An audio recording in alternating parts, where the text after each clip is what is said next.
laban ni Mot tsaka ni Lanzetta. Marami nagsasabi, ano daw to, controversial. Titimbangin natin kung ano talaga, kung bakit siya naging controversial, kung sino ba talaga panalo. I-analyze natin ito maigi. Buti ininbatihan mo ko dito kasi expert talaga ako sa mga ganitong bagay. Oo, kaya sa talaga, mga ganitong ano. Ikaw talaga ang ano ko. Dahil matagal na nilang nire-request to, pero sabi ko, pag sila Apex lang, sila Enigma, kulang pa yun.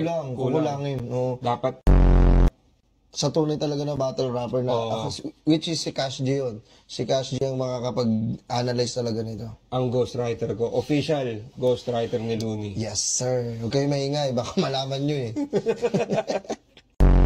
Pinili niyang mauna si Lanzetta, matira, mayaman, pangin, sabangan na! Yun. Umpisahan ko doon. Ang haba ng pagkakasabi ni Pibus ng sagpangan na.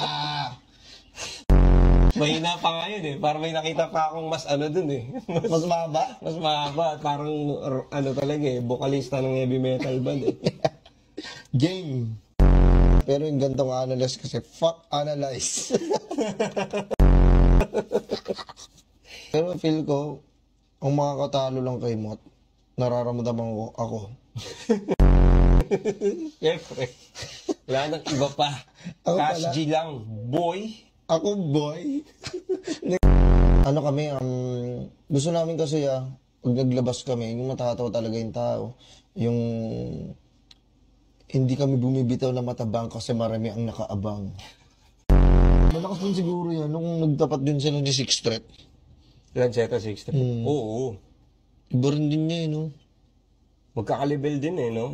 Silang tatlo eh. Magkakaiba yung style. Magkakaiba yung style. Ipapag 3-way ko nga to sila.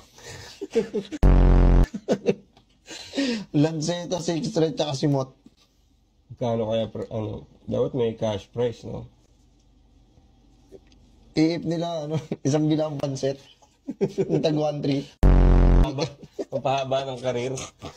Pansit. Ikaw, ano masasabi mo doon sa round ni Lanzetta na yun? Parang gusto kong makalaban din to sila.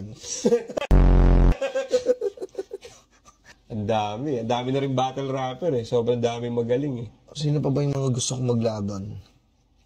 Gusto kong sino naman sinabi ko sa inyo na gusto kong na si maglaban? Si Enigma si Pibus? Hindi yun.